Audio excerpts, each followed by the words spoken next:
Richard Wyckoff. Here. Warren Pena. Pat Holmes. Here. Ingrid West Holmes. Here. Carol Womack. Here. You have a quorum, Chair. And for the invocation and pledge, please. Gracious and holy God, we come before you this evening because you've asked us to seek you, and so we're seeking you. We are so grateful that you want a relationship with us, and we thank Christ that makes. Pray, Heavenly Father, that we always live with grateful hearts in His presence and in your presence. And I ask that you would guide our discussion and our voting and our plans this evening, that they all be for the improvement of the city of Port Arthur. Thank you for each person present at us in Son's holy name. Pledge allegiance to the flag of the United States of America and to the republic for which it stands, one nation, under God, indivisible, with liberty and justice for all.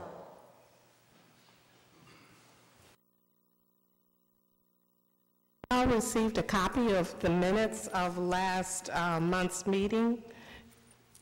May I have a motion that we approve those? So moved.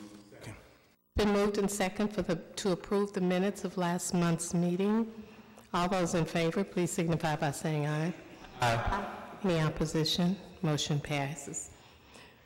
We have tonight two presentations. Our first presentation is a report on status of city parks improvement projects, City of Port Arthur and LaBeach Architectural. Mr. LaBeach. Appreciate this opportunity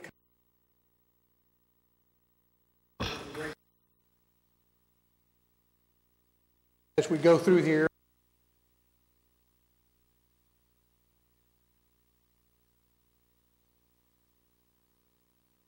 First park is Lincoln Park. Lincoln Park, about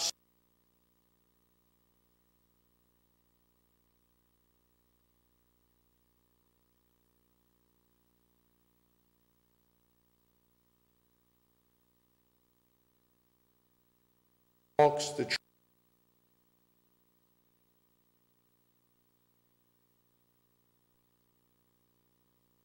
This one of all the parks is probably the most active. When I drive by this park, there's almost always somebody in this park. There's a group of older gentlemen that meet there in the morning, and they're there.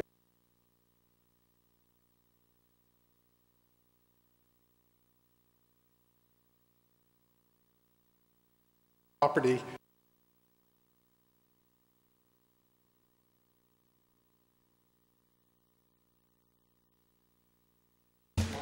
Park in Montrose has been completed for about the same period. Montrose has a really long walk-in sidewalk that wraps all the way through the park. From one side, the top picture is the area that playground, bottom left-hand sidewalk that you all the way, and you can see the side of the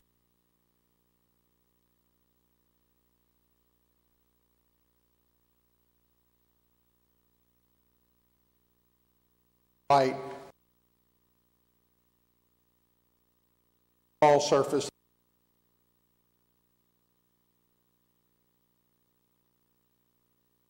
This park in particular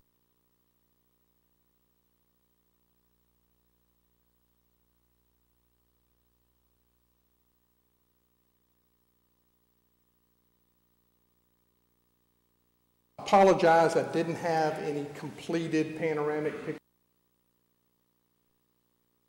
Lower right-hand corner is the playground, the new playground that we put in the park. The other playground was existing, but we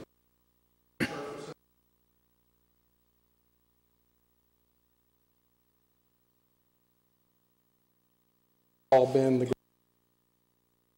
This park seems to have a lot of people in this park. Every time I'm out there, there's usually people in that. Or more often than not, the school that's right down the street uses this park a lot. But the playground in the lower right-hand corner, and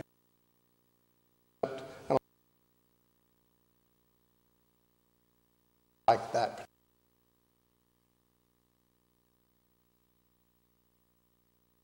Park, if you've driven by Rose Hill lately, you can see that we have the fences down off the tennis court right now. Park also includes progress schedule.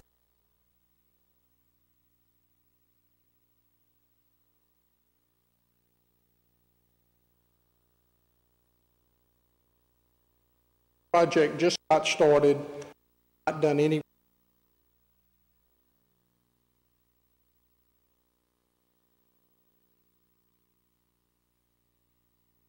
Parking lot laid out over there now, so if you drive by, you can see the stakes where the parking starting to markers for.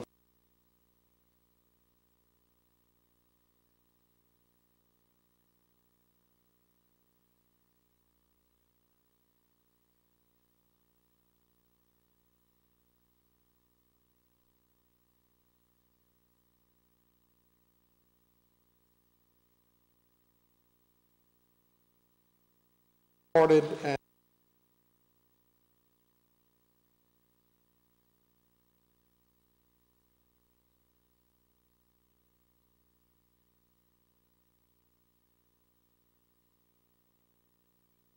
playground that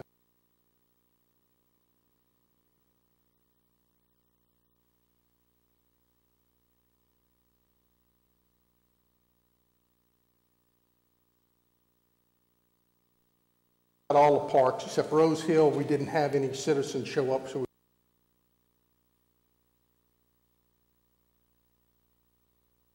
this one wasn't park. You see, they had $1,000 to spend on both of those parks. Decided park or the other. Put it. City on these parks. $5,000 additional on each park. And then on Rose Hill, I think there was an additional $25,000 that the city put in on that park to do some more enhanced things. Question at Rose Hill, I didn't see it in here. Would that be a walking park area, walking area trail? No, sir, we have not done the walking trail. What's going on at Rose Hill is a new parking lot for the tennis courts, a new playground, some sidewalks that lead you from Proctor Street to the playground, from the playground to the tennis courts, and then we're totally redoing the tennis for the playing surface, so new lights, new fences, new wind breaks on the fences, and surface on. I thought in our original plans, if I can go back to last year, there were questions about doing a walking park in that park. Maybe I must have missed something, but I thought it was planned for. Was that taken out? No, sir. It's in the master plan. Right. But with that park, there was a certain amount of money that they could spend in that park. So working with council and with the city, they decided on which components they wanted to spend the money on, because we had a whole grocery list of things that we could have done. And those are the things that they suggested. But the components are all part of that master plan. So the more walking trails, we need a new Proctor in the park, and we proposed a boulevard, so that's still in the master plan. A big water park is in the master plan, an outdoor museum in the master plan, tables, covers, those are all in the master plan. Question, if the walking park was not, it was part of the master plan, but it was not included in the bid, the process, what does that cost for the walking park? The only reason I say that because majority parks, especially for the ones that have to exercise and stuff, versus where you go. You either go to the high school and walk the big old open parking lot, or you go on the football field when it opens up to walk that park early in the morning, but I think the walking park is critical. If I'm a citizen for Arthur, I would like to be able to walk around that park where it's going to be fixed up nice, well lit. I'm curious what that cost will be. I understand the city council was part of that discussion, but I strongly feel that a walking trail is important to a park. A majority of parks you see, I'm saying it's you, but a majority of parks you see in every city, that's a walking trail. Yes, sir. And there is one plan. If you can ask Crystal, I made a presentation to this board a while back on the master plan for Rose Hill, Griffin, and that master listing of what each park would cost. The number that you're looking for is in paving sidewalks right now. It's costing us about $4.50 a square foot. So the walking trails need to be 5 foot wide to meet our ADA. Take that and you figure out how long of the trail that you want to put in there. That's kind of how much.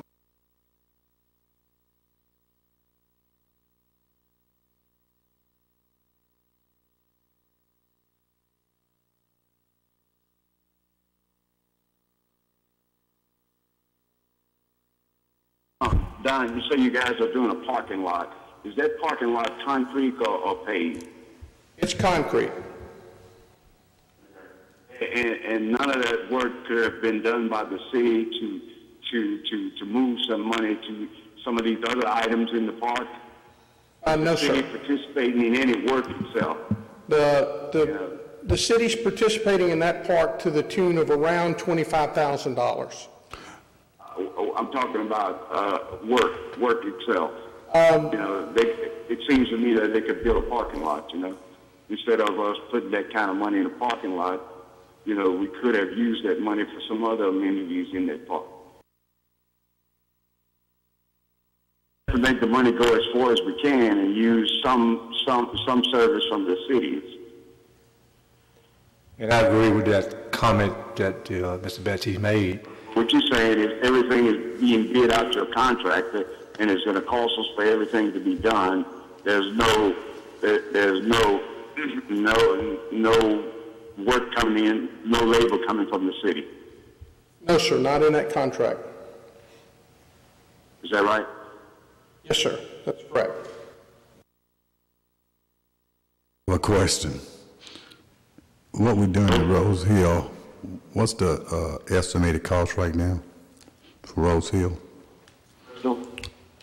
What is the estimated cost for Rose Hill? No, not the master plan, just what you're doing now. That cost is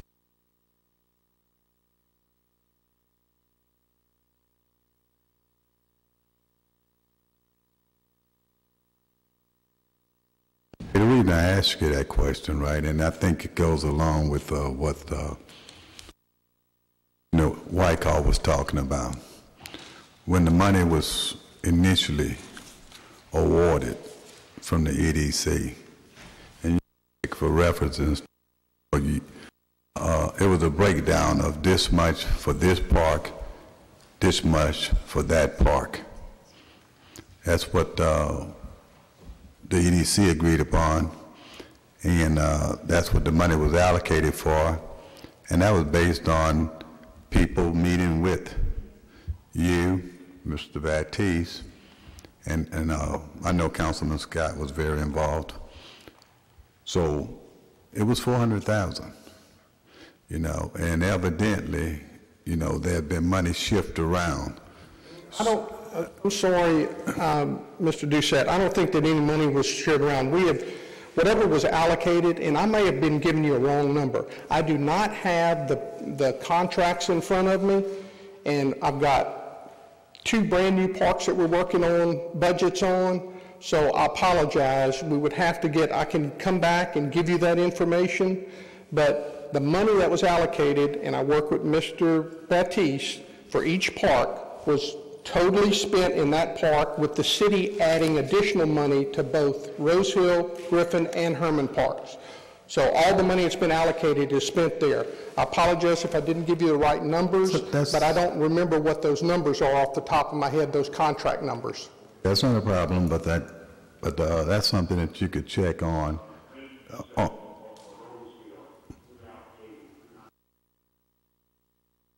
$25,000 from the city that gives us $365 that's dedicated to Rose Hill itself. Okay, the other part, Griffin Park, we allocated $100,000 for Griffin and Harmon. Okay, so the money that we allocated for Rose Hill, all of it remained from the first time that the EDC board approved it. There wasn't any changed. Is that what I'm hearing? Sir. Okay, thank you, Mr. Baptiste, and thank you, Mr. LaBeach. I would encourage you, if you want to be involved, if any of you want to be involved in these parks, we have open venues when we talk about the parks. I don't know that anyone has ever that said that they want to be included would not be included, and I'd welcome you, but please remember that I don't make a decision about what we do in the parks. I just say this is what it costs to do all of these things. Now, as the city, you have to tell me which items you want to do with a limited budget. Just trying to just see accomplish what we trying to accomplish. You know, there's a lot of city labor could have gone into the building of the parking lot, and because that's a very expensive piece of part of the park, and that money could have gone somewhere else. You know, that's my deal. You know, because you know that park was about a $3 million project, so you got to stretch the money as far as you can.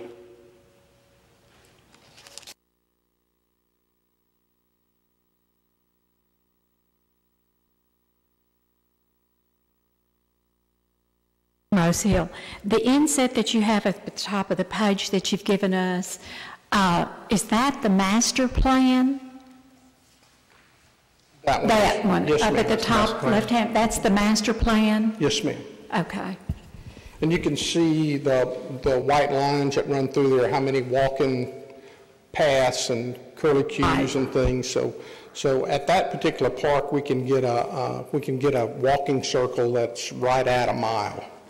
And I'm not saying all parks should have walking trails. I'm just talking about the huge parks. Well, this one definitely needs need to have a walking trail. I mean, because most cities, the small don't, get me wrong, but the large parks have walking trails. That's the only thing I was saying. It's a big, to me, I think, you have a big park, you need to have one. I agree. I don't know what the money might come from, but you need to have one. And that's just my thought, my comments on that. The city council, when I met with the city council, are very excited at continuing to do components of the master plan. And as far as I know, the city manager, it's important to him too, and he's been trying to put budget numbers to do things in this park. Okay. The other two parks, People's Park and the Pavilion, we are finishing up construction documents. We're getting ready to go out for bids on those two parks with the purposes as soon as Mardi Gras is over, we'll be ready to start, and the improvements would be done before Mardi Gras 2017. So this shows you in People's Park and in these renderings, reworking People's Park, putting in new benches. We're redoing the paving using pavers in that area. We're actually putting in a piece of sculpture, and you see it in the lower left-hand corner. There's a sculpture right there. So the city managers want to now integrate art into the park. So this is going to be our first integration of art into the park. And then right next to People's Park on the newest acquired piece of land, that's where we're going to do the big paving area, and you can see the water features that are going to be put in that particular area, and then it's going to be landscaped. And that paved area will be also another nice place to enjoy the movies that you'll be playing on the building when you get the movie screen up on the building. Just on that one. Does this plan include the property right next to our parking lot? No, sir, that has not been acquired by the city. Thank you. Would also ask what kind of trees are projected or called for between the water feature and the building? Those are going to be crepe myrtles, smaller type trees. Like seen above? Yes, ma'am, or actually probably through them. You can see in this picture, which is sort of a master picture of both People's Park and the pavilion, you can see the white piece of property there, or I'm sorry, the green space between your parking lot and the park. That's the piece of land that we don't have acquisition of yet.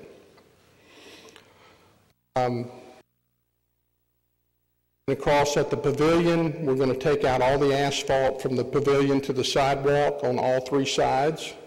And we're going back in and putting in benches, planters, trees, trying to get that where it's a nice habitable space and a space that your citizens and your visitors will use, not just during Mardi Gras, but year-round. The city is also, in conjunction with this project, working on a master plan for Proctor Street. So the things between the sidewalk and the street, there's improvements in a project that's in design right now with the city to make those improvements. Kind of shows you a detail of one of the sides of the pavilion, how we're doing pavers and benches, bushes, and different types of trees, both crepe myrtles and other trees. We're also doing some planting in front of the pavilion to kind of soften that there. The plans are to widen that sidewalk with the master plan of Proctor Street. So a wider, nicer area for people to stand and watch the parades for Mardi Gras. And these light fixtures are part of the plan as well? Yes, sir. Okay. We won't be putting any light fixtures on the pavilion side.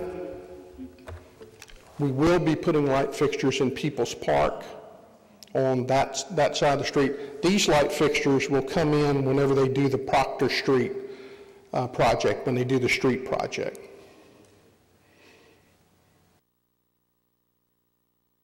If you went across the street right now, the edge of the sidewalk to the pavilion, that's where we're doing our work. The pavilion and People's Park and the allocation of funds by this board, do you guys have enough money to make a complete project, or is just another partial project? No, sir. Everything that I'm showing the board tonight is in the plans. The project is about an $800,000 project. So the city is putting money into this project along with the funds that you've given them. Is the city get a complete project? Is that what I mean? Yes, sir.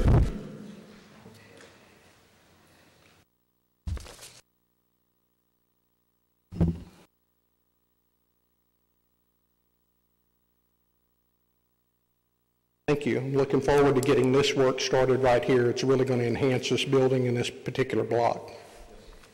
Thank you. Thank you, Mr. Appreciate it. The next presentation is from Mr. Doucette regarding the International Economic Development Council Leadership Summit and Conference Report.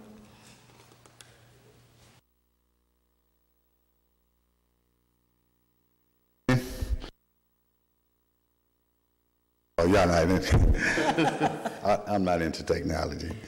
Well, I talked about the economic strategic planning and conference in New Orleans on my radio show today, and it like about an hour and a half with people commenting on it. But I'll just take about 5 minutes with the rest of the board here. Like I'll probably attended one with, at some time or the other, Ms. Holmes and Ms. Womack, Eli. So actually all of us here have attended it, so you know basically what we talked about. But for the new members who have not, the staff I'm talking about, I want to make sure that they understood that we attended the conference and we sat together and we were talking as the conference went about. There are certain things that were brought out at the council that I thought I'd take this time to say it because these meetings are aired. So I think the citizens need to know about the Economic Development Corporation City. They talked about strategic planning, and they put emphasis on 5-year plans, and they recommended you review it at least a minimum of 2 years, and we normally do it every year. So we sat through there. They talked about employment.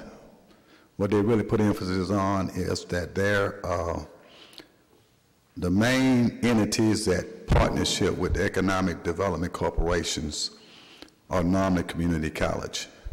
Well, as everybody know, and except some of our listeners who's going to view in this, is that we do that with Lamar University. Not only do it with Lamar University, but we also partnership with Team Industries, in which we are going for jobs. The part of the strategic planning session that I think is important that council members attend so that they can understand the relationship in planning in accordance with what's happening and understanding what is happening today. And we found out at the conference that in the last 30 years, manufacturing jobs have been reduced from 29% down to 9%. So you have to understand what's happening in the economy. They put emphasis on trying to get jobs that are sustainable, jobs that are going to be here today, tomorrow, and in the future. And emphasis also on the fact that when providing training, you should try to provide the training in line with some of the skills set that are required of the immediate area. And at the end of the day, they talked about marketing, they talked about infrastructure, and they talked about all these things. And what really hits home to know how effective and how good our corporation here in the city of Port Arthur is, that the things they're talking about corporation doing for cities, Port Arthur is doing beyond that. You know, we listen to people who do good in their cities come up and lecture and tell us, and when we take a look at what we're doing so much more than what they say they're doing to be successful. You know, the EDC's mission is to create and bring in new business and expand business and create jobs and also fund training. Well, this board has taken another step in saying that citizens are crying to have streets repaired. We can't take the money, but we're going to ask the citizens to allow us to take the money to do what they need done in this city. Also along of affordable housing. So I just want to make sure that the citizens that are listening to this particular meeting have the opportunity to know that the members of the commission here, the corporation, is attending training so that you can stay abreast of what's happening in the economic development. But when we go, we find out that we're doing more than what some of the things happening in our city right now. We have things that we need to fix. But the Economic Development Corporation will be hands above a lot of corporations within the continental United States, to include Canada, because those are the people we normally meet at conferences. All U.S. Staff should be commended for what they're doing, ensuring that we are staying within our bounds of economic cooperation, and the board that sits here and determine that you want to take money and give to the citizens for what they really are asking for without that being an obligation shows that you are thinking not only in line with the mission but also citizens of the city of Port Arthur. And I hope all citizens realize that, and when they see your members commend to you how well we are doing with it, Economic Development Corporation. Thank you. Thank you, Mr. Doucette. There were actually 4 of us that attended that meeting. I attended. Mr. Roon and Mr. Adams, would either of you like to make any comments about the meeting? That it was a fantastic conference, and it was very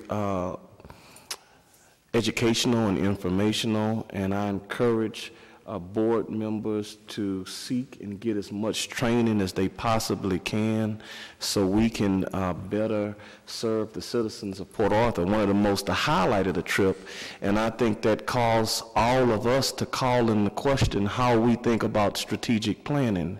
One of the big things that we learned from the conference that Mr. Roberts, who was one of our speakers, brought to all of our attention.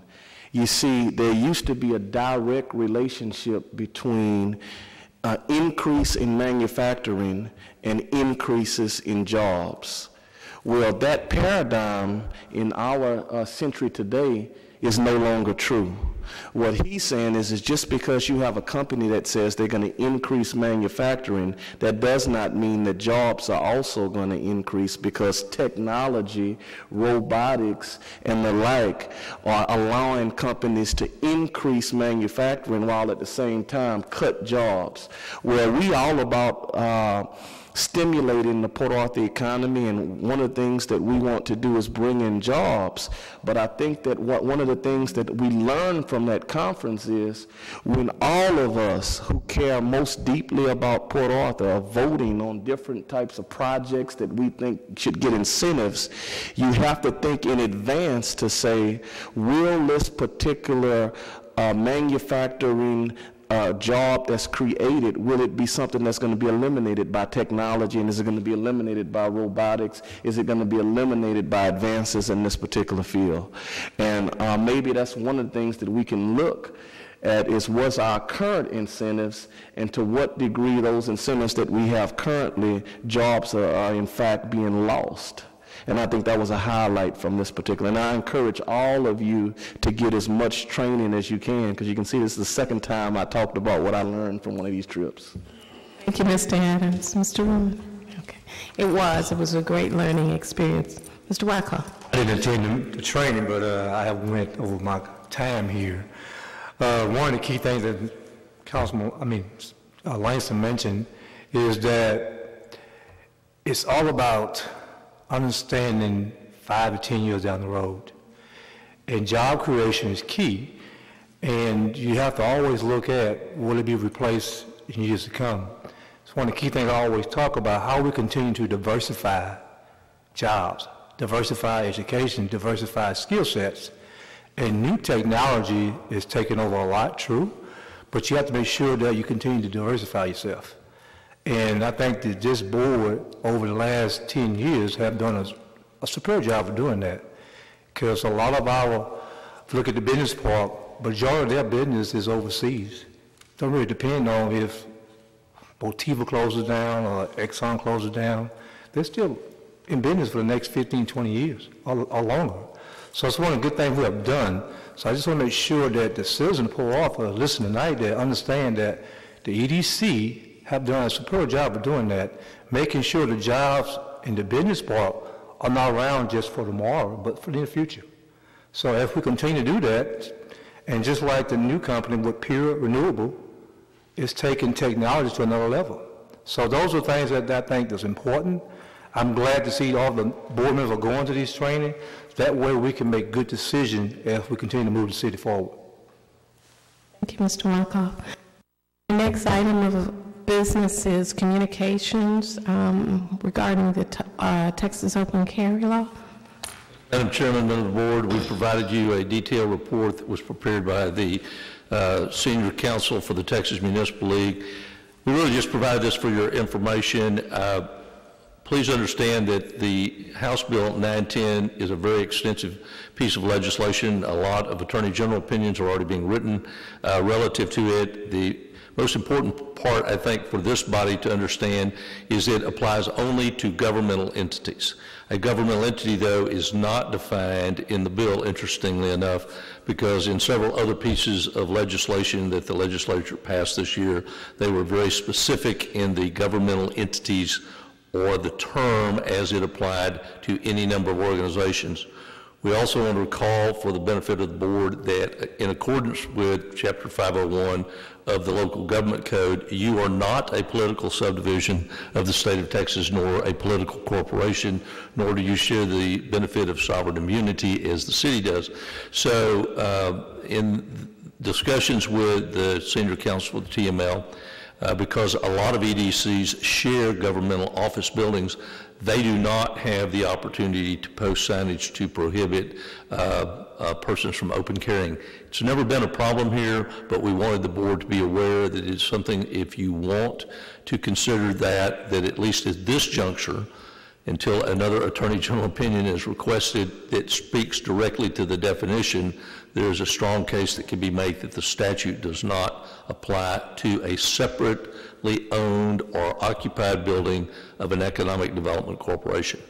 Our tenants, as private entities, can post at their entrances the signage anyway. It's just for your consideration. We put it on a report format. It will only go on the agenda if the board wishes to discuss placing the signage, because again, under the statute, then like private property owners, you may do so, but you need to put the appropriate signage. Thank you. Any comments? We'll move on to our unfinished business. The first is to discuss for possible consideration a letter of agreement between Lamar University and the PAEDC for taping of PAEDC board meetings. I'll move that.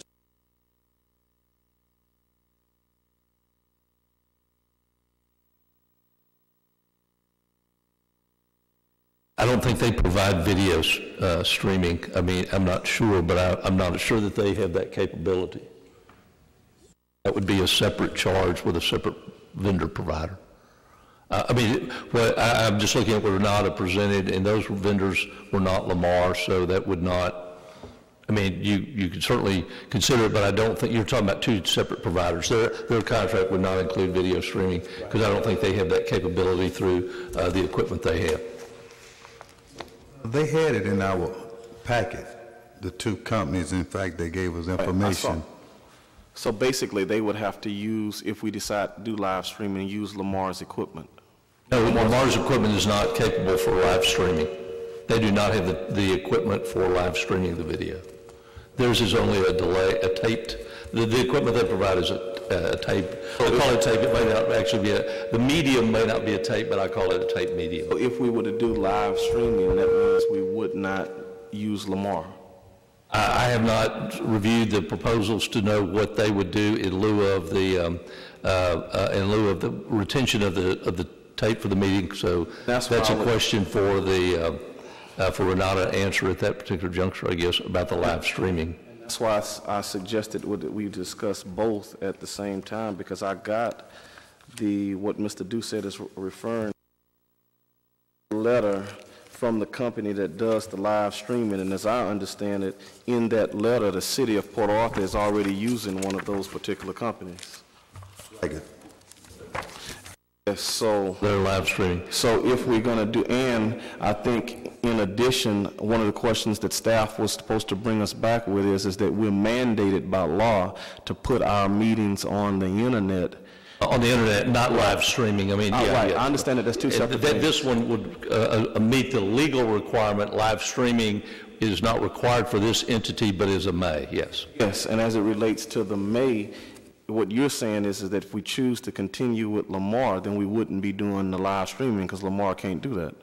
Well, let's remember also that this contract goes back to November. We need to reach some accord, I guess, with them because they've been doing this since November of last year and providing the satisfaction of our other legal obligations. So if the board wants to table that till after the other one, that's perfectly fine. But what I'm saying is I think this meets our current legal obligation. Whether they want to add the live streaming as an additional cost is the pleasure of the board. Both? Well, the question is, if you want to incur the cost for doing the live streaming as an option when it's not required for this body, but it's a may, you can. In other words, certain entities are required now to do live streaming. An Economic Development Corporation is not one that has to. What you're doing now through Lamar satisfies the legal requirement. Even under the new law, the live streaming was made optional to anyone who wants to do it, which it's been available for some time anyway. If we do live stream, I'm sorry. If we do live streaming and the live streaming is also recorded, which I presume this company can do, then they would also be able to meet the legal requirement of uploading it to our web page, which we are required to do within 7 days of the meeting. And we just had a meeting where that was discussed. Do you know if that last meeting has been uploaded to our web page? And I do not know. We are not involved with the maintenance of the website, so that would be for the EDC staff to address. Madam Chairman, the items you're discussing right now is strictly for what we're currently using right now. Lamar to tape our meetings, and Lamar provide us with a tape of this meeting. And as Renata said to you guys last board meeting, that we will have the capability as soon as our website come live to be able to take this tape and catalog it into our web page, where individuals could go in there and view your tape, your meetings within 6 to 7 days from the date of your meeting. But what you're discussing is currently the service that we are currently receiving from Lamar at this time. The difference here is that reason why we asked you to table it last time, because they had quoted a cost of $4,000 something, and they were taping 2 meetings a month. And I went back to O'Brien, and I told O'Brien, you're only taping 1 meeting. Well, he said, Floyd, we will tape your regular board meetings, and any subcommittee or special meeting, they will tape it at the cost that they have presented in this agreement. But it's strictly for the service you're currently receiving. So the question is, this is a separate issue completely from any consideration of the live streaming? Well, let's say they're not completely separate, but Lamar does not have the capability to do live streaming. Yes, but I think, Floyd, the question is, we are not present. I mean, the live streaming is they're not going to provide someone. Neither one of these companies are going to provide someone. They actually provide the capability to live stream it, but there still has to be a camera. There still has to be someone operating it, as I understand. They're not. But we have to provide the camera. So who's going to operate the cameras? My understanding, talking to they actually provide someone. I'm saying is, but someone still has to run the camera. Yeah, so at the end of the day, we still have to have someone to run the camera and manipulate the equipment.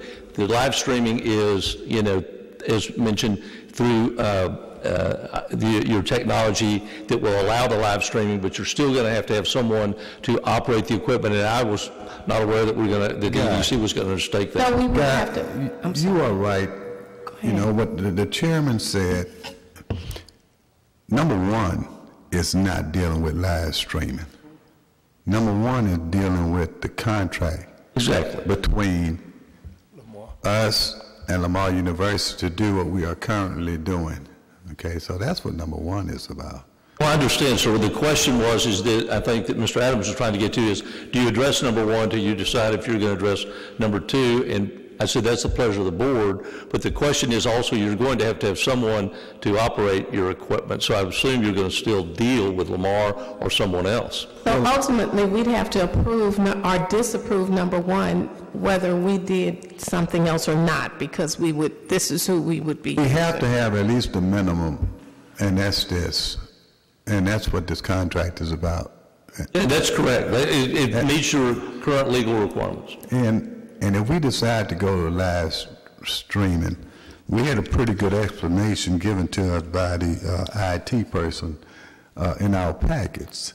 That tells us exactly what a cost would be of equipment, and it also tells us that Lamar University could still be part of the streamer because their camera is able to punch into the right. Well, I don't know the third camera is I think the camera cost was how much? No. Huh? Their camera is the same camera that the city council is using.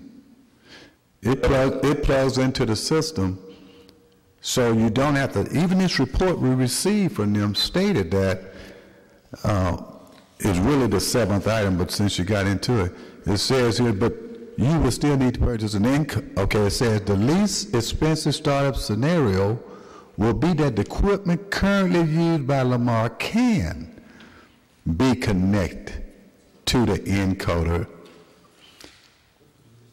So you're really looking at those three costs that are accumulated in the middle of the deal. That's what this report says. So yes. If you're going to look into live streaming, it's only looking at the cost that we're going to incur, looking at buying the encoder, and then determining whether you want to do live streaming or not.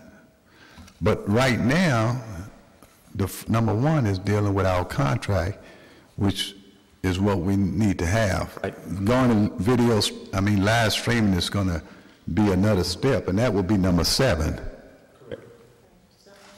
Need to visit number 1. Is there a motion to? So moved. Second.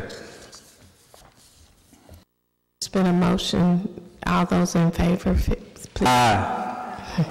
Any opposition? Motion passes.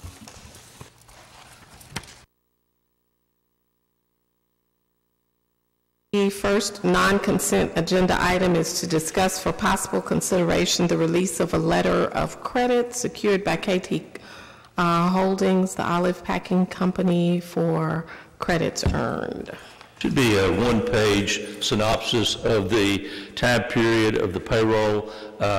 Olive Packing has actually met their payroll requirement approximately 3 months early. I think the performance date was late spring of this year. They will still be required to report and provide some retention information, but since they have satisfied the payroll requirements, they asked that their letter of credit be released, and they will continue the reporting.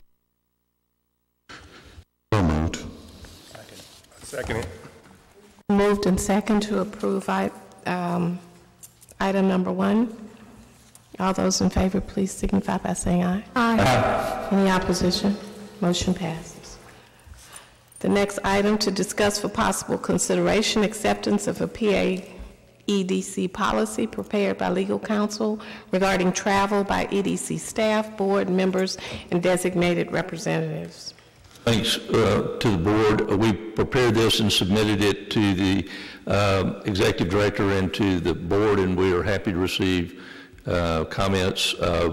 We tried to formulate this based upon others that we had done, but we wanted to make sure that you all were satisfied with the detail that was incorporated into the policy. Go ahead. I'm sorry. I looked at it, and it mirrors the city's travel ordinance, and it went a little bit more detailed to apply to board and the EDC in itself. So, I think it was a pretty good travel policy, and I think it makes clearly what Commissioner Adams wanted to see is that the board approved board travel. My only addition to that is that under the section that says approval of travel, it was my position that in addition, the way this reads is that if a board member wants to travel somewhere, then that board member needs the approval of the entire board to go wherever he or she wants to go.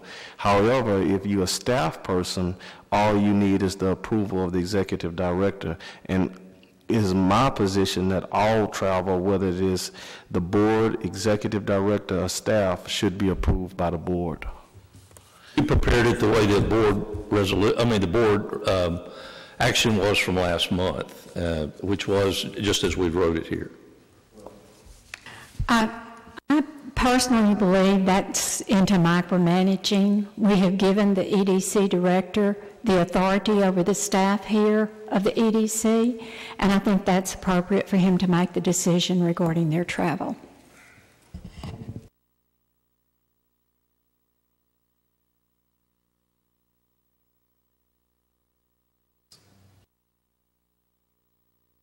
Motion to approve the, Second. any opposition? Yes, I would be the opposition to it reading, not including staff and executive director to be approved by the entire board. Okay, can we take a hand vote of those who approve it as written, please?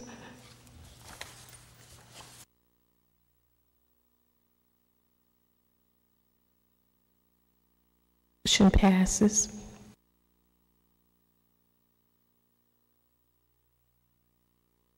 Third item, to discuss for possible consideration award of a bid for construction of a recreational area inside the Spur 93 Business Park. And Madam Chairman, you should have a one-page synopsis. I am told by the executive director that there were several additional people who came to the pre-bid meeting, but Destech Industrial and Bruce's General Construction were the two that timely submitted bids. The bid packages, the conduct of the pre-bid meeting, the advertisement, et cetera, has been handled through your consulting architectural firm, which we anticipate would also then prepare on a architectural AIA form the contract document to proceed. There was not a delineated number of days. That, as I understand it, that's not uncommon, so that people have time with our weather conditions of late. We seem like we've been giving more contractors time extensions because of the weather last fall, so there was a little differentiation there, but they appear that the contract, that Mr. Labiche was satisfied with the bid and the meeting of the conditions of the contract. We did not review those bid proposals, but you see what is in there. I do not know, and I did not ask Mr. Labiche, I'm sorry, he'd already left, if he was recommending just the base bid or either one of the bid alternatives. I'm not certain. This document, that's the action item, was to award the bid for the construction of the recreational area inside the park. Madam Chair? Yes. I have a question. I noticed that Bruce General Construction does not show that they received addendum number 1. My question would be whether or not that added anything to the contract amount, since there's such a difference in these two. I have no idea. We weren't involved in this project. They were given specs that was prepared by the architect, Don Labiche, and that was their bid price. I will tell you that there will be an amendment to this contract because this board only approved $130,000, and there are going to be some removal of, I think, about 3 brick pillars that will bring down the cost to $130,000 that this board approved. Then I guess the assumption is they're not going to request approval of the bid alternatives, but only the base bid. Mr. Baptiste, is that correct? Yes, sir. Remember, you have to, we don't do value engineering just like the city does. So if you wanted to award the bid, you'd award it for the full contract price and then come back with a change order number 1 to reduce it to the allocated amount. You know, my only question, and We're coming back to you guys with that change order. my question is just like Ms. Womack, and I don't think you answered it because I will be clear on it. Why is there such a big difference in alternate two, or whatever it is, between Bruce and Tech? I mean, I could see the number of days difference, but, you know, unlike Ms. Womack, it doesn't indicate that they received the addendum to this contract, and if they did, it's not shown here, but I don't think it's, someone got to explain it before I really understand which one is the better of the two. Well, we certainly know that there's a $130,000 contract, so obviously the higher bid was significantly out of the allocated funds. One comment we make, I remember the discussion, the dollar figure was $130,000. If they both missed that price point, I think we go back out for bid for the $130,000 was what we maxed out to be. And that was communicated by the architect, was $130,000. This board committed $130,000 for the recreation area. And, you know, as the attorney said, there were really 9 bidders that showed up at the pre-bid conference. And we do have copies of both the bidders package. So I could provide you guys with a copy of that bid package that will show you the difference in costs. Okay. Well, it's immaterial now that we said it's 130. So I make a motion that we send out another bid to see if we can stay within the amount that we approved.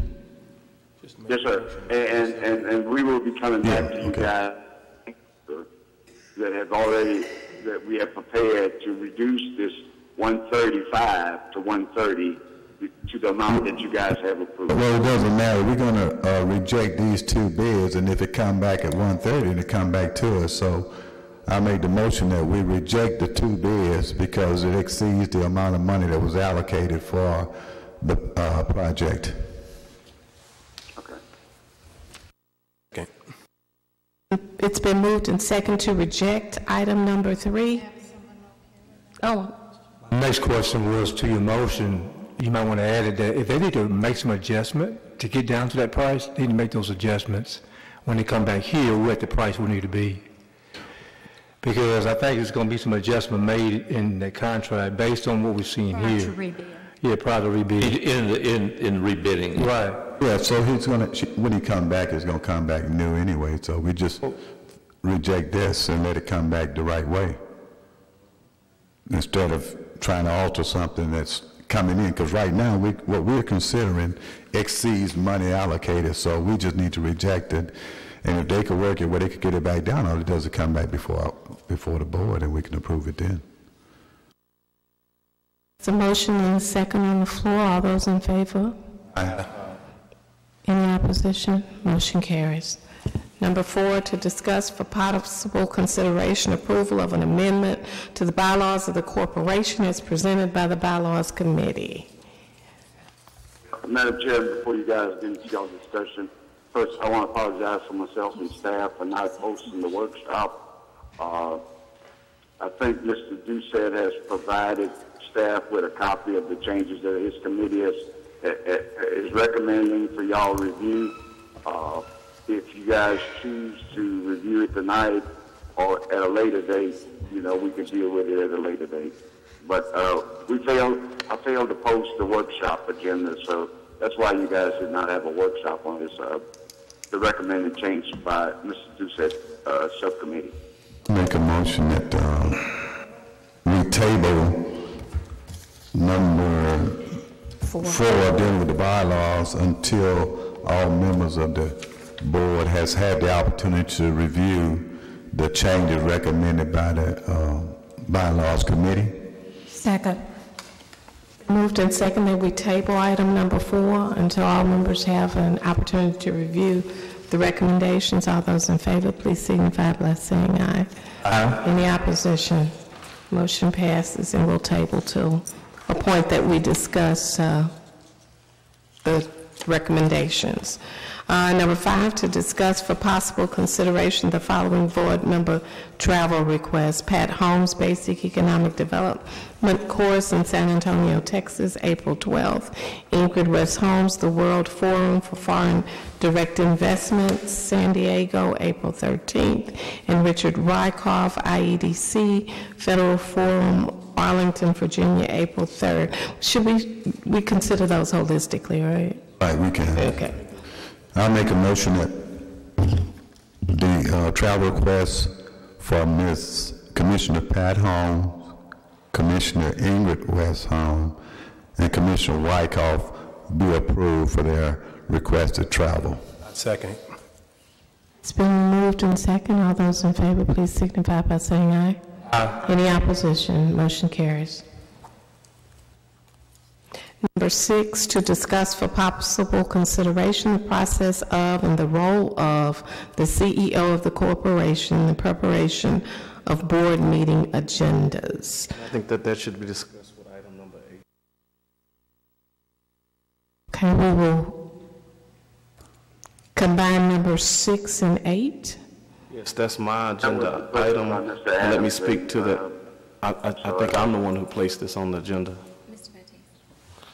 I believe put on the agenda. Absolutely.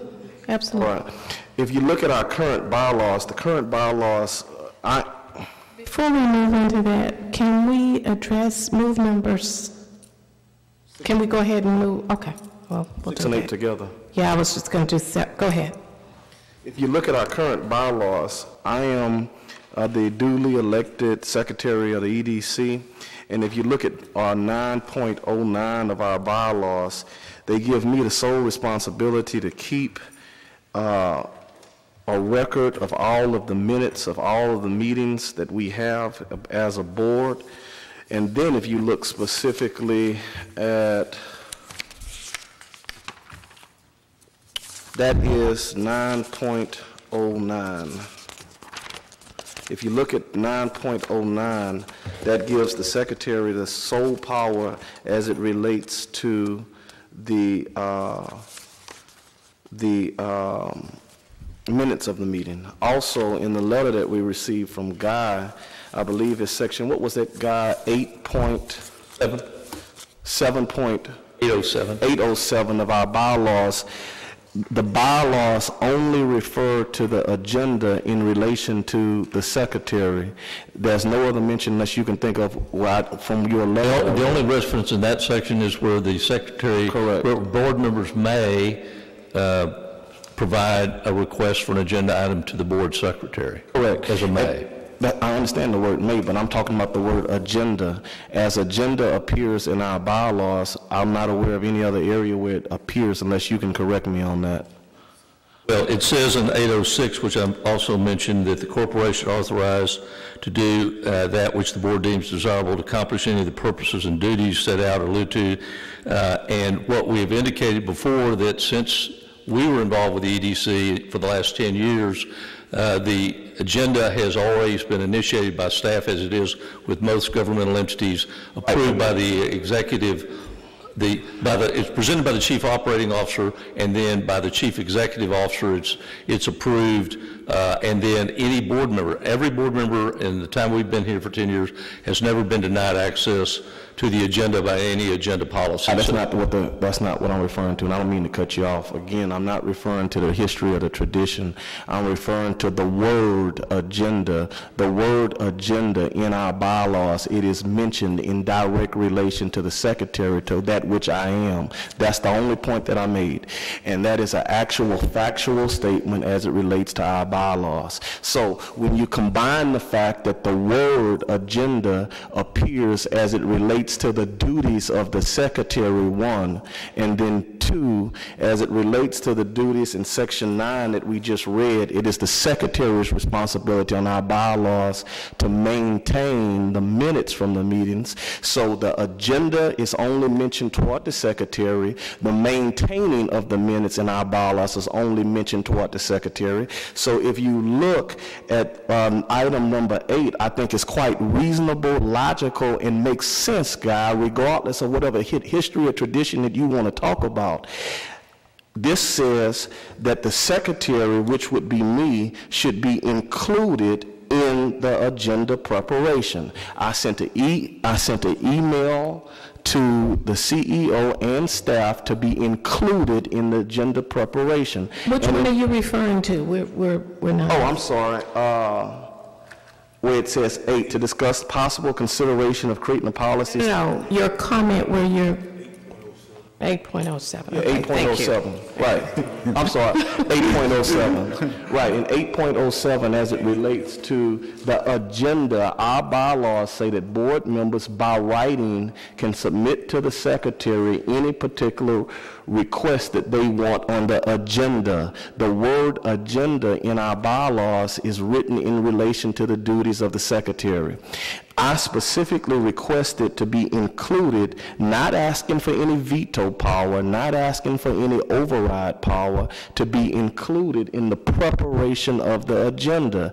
That request was denied, and I see this agenda for the first time like everybody else on Monday, Friday, when we got an email. And I think that when you combine my duties and responsibilities in Section 9 as well as 7 to say that the secretary who is responsible for the minutes, the secretary who can receive an agenda request, should also be included in the preparation of the agenda. And that's why I put 8 as a item for consideration. Now, on top of that, I believe Mrs. Holmes, and I'm talking about Pat Holmes, had some comments as it related to agenda preparation when she was the president. Is that right, Mrs. Holmes? What comments are you talking about? Well, the process, how did it work? On the preparation of the agenda? Yes. It would come to me for approval. Right. And the secretary was not included in that approval process at all, or To my preparation. knowledge, were you included? No, our bylaws specifically reference that it is the secretary that may receive requests from board members to place an item on the agenda, even though our bylaws suggest and say that the secretary role is to be responsible for the minutes. Mrs. Holmes, who has been our president for how long? 2 years, is saying that the secretary, Mrs. DeRuin, was never included in agenda preparation. I think that does not make any logical sense. She was only secretary 1 year. Yes, but she was not included, according to you, in any agenda preparation. And I don't understand how you would have the duty to receive items to be put on the agenda. 1, you be responsible for the minutes. 2, but you not be included in agenda preparation. That doesn't make sense to me. One of the changes that we recommended, our changes, is to remove 909. No. One of our changes, one of our recommended changes. Exactly, it's Because we discussed that, that was one of our removal. You got it? Again, when you talk about 9.9, you also got to refer to the regular meetings, and we did not remove that the secretary was to receive written requests from the board as it relates to placing an agenda on the item. We did not remove that. Oh, but that's dealing with requests from members of the board who wish to add items. Correct. You know, so we didn't remove that because according to the bylaws, any one of us who will want to place something on the agenda must submit it in writing to you as the secretary. Okay? And that's what it says. But as far as the other stuff on 909, that was one of the things we recommended to delete, because after our discussion, you and I and Wyckoff, we decided that the secretary of this board was more so in name as opposed to during actual secretary work, because it requires a day-to-day. Right. And that's why we eliminate 909 when we discuss it between us three. we have the staff to do the day-to-day. What I'm talking about is agenda preparation, which is not day-to-day, Mr. Doucette. And in terms of agenda preparation, our bylaws state that all of you as board members, you may submit to me within 5 days your request for something to be on the agenda. In this particular item that I'm asking you to vote on, I'm saying that after that 5 days elapse, then on the 4th day, I participate in agenda preparation because our bylaws, as they currently exist now, say that you submit to me, and then I'm asking to participate in the agenda preparation. So you asking to participate? Yes, and that's because the bylaw doesn't say participate. It says give you that correct. right. Okay, so you're asking, can you attend the agenda correct. and be part of it? Right, and if you read what I'm proposing in 8, it says that the secretary be allowed to participate in agenda preparation. Just read it word for word, number 8. Madam Chairman? Yes. Mr. Wyckoff first, and then... Commissioner. Mr. Baptiste. Mr. Wyckoff. Mr. Baptiste. Okay. I'm going to say this. I've probably been here long as I think in the past few years, the secretary has always had that opportunity to do that. And I think Mr. Ruin probably didn't want to take on our responsibility of doing it on a regular basis. Since Mr. Langston is the secretary now and wants that responsibility, I don't see a problem doing it because when I was secretary a couple of times in 10 years, I did participate in the agenda items. I participated with the staff and the CEO, so there's nothing wrong with that.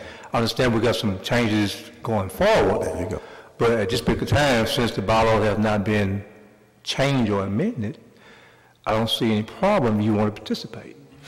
Is that an administrative request, or is that a bylaw request, No, though? that would be an administrative. I'm not asking that the bylaws be changed because obviously, for example, we just voted on the travel procedure. That would be administrative. In terms of administrative, if you read what I said in 8, I'm not asking for no power to veto. I'm not asking for no power to override. The power that I'm asking for is to be allowed to participate. And clearly, if you look at my current duties and responsibilities, which is keeper of the minutes and receiving requests from you all, it logically goes to the conclusion that I should be able to participate in agenda preparation, and that's all that says.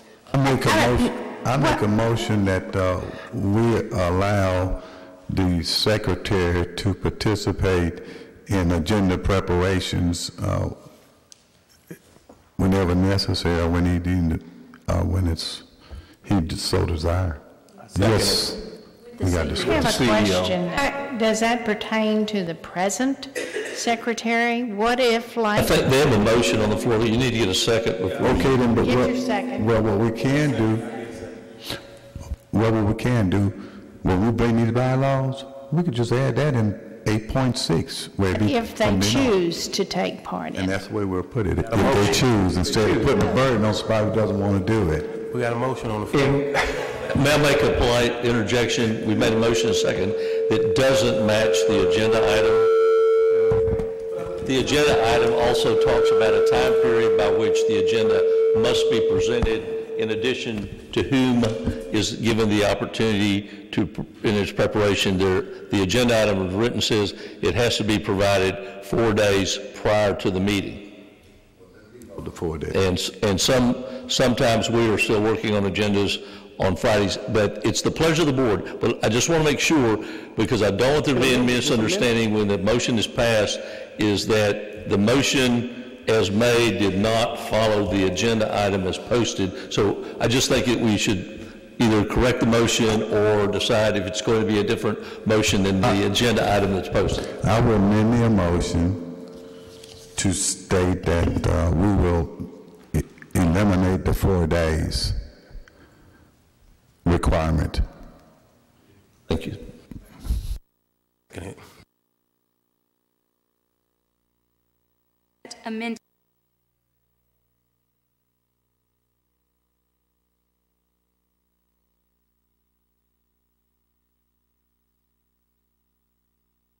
We have a motion on the floor. Oh, I'm sorry.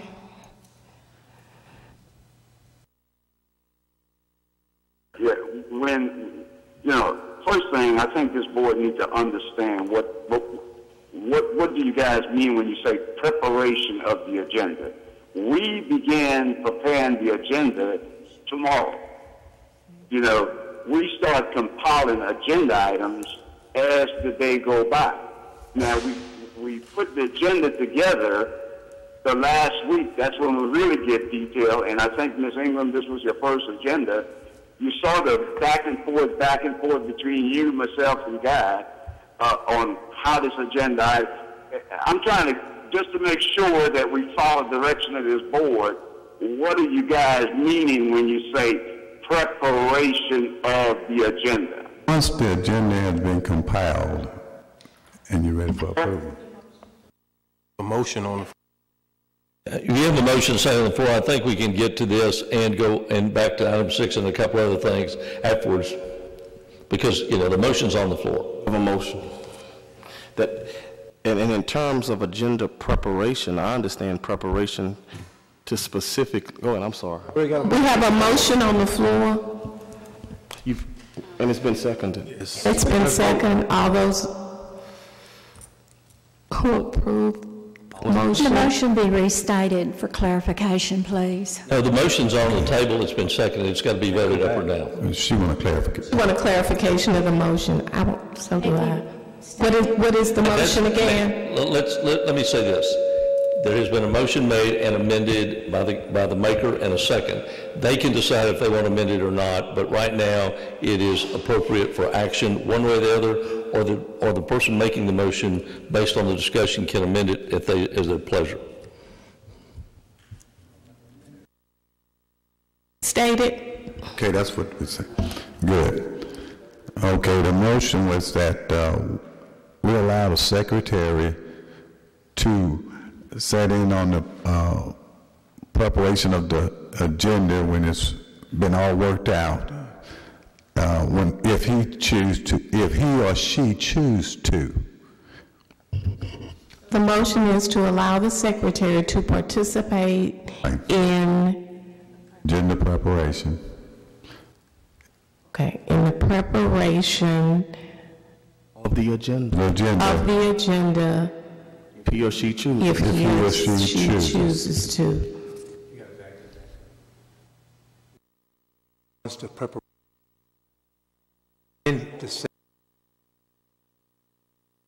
before it's published. You want to see it before it's published, right? Yes. Well, that's what I mean. Right. No, we're not talking about when it's going back and forth. We're talking about once it's done. Mr. Baptiste.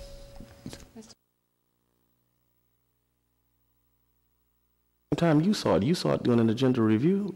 I wouldn't participate. And I think that's what I mean, Ms. Holmes said she participated in the agenda review where she approved it. Madam Chair. It was sent to me each month after it was prepared. I would go over it item per item with Mr. Baptiste to make sure that I knew what was going on. So, whenever you're through with the discussion, you can. I was finna say, we could discuss it as long as we want. Yeah, you can give the motion and the second is on to get it on the floor, but we could discuss it until everybody's completed.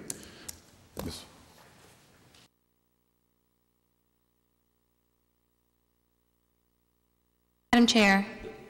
We've been doing this for years. The motion, as I understand on the floor, is to delete simply the words about stating that no later than 4 days prior to the date of any board meeting be eliminated, but that the policy is the President, Secretary, Chief Operating Officer, and staff jointly prepare the EDC agenda. That's the motion. That's the motion. but, okay, I want to be clear in my mind. Are you talking about the preparation, like he said, it starts tomorrow for next month? Are you talking about the preparation of the agenda, or once it's prepared, being in on the review I think of it? you might be talking about agenda review. Yes, there's two different things. Ladies and gentlemen, the thing is, we can say anything. We have to go by what the posted agenda says, all right? The agenda item was posted. It was placed on the agenda by a board member. It says what it says. I cannot read more or less into that except whatever the motion is made by the maker. And the maker said it is what's posted except for the requirement that it be done 4 days, which Mr. Baptiste indicated is appropriate because there are times when we're working closer to 4 days, but we start working on the agenda often well before 4 days. I think the point is, honestly, is that, and we are so out of order, the point is that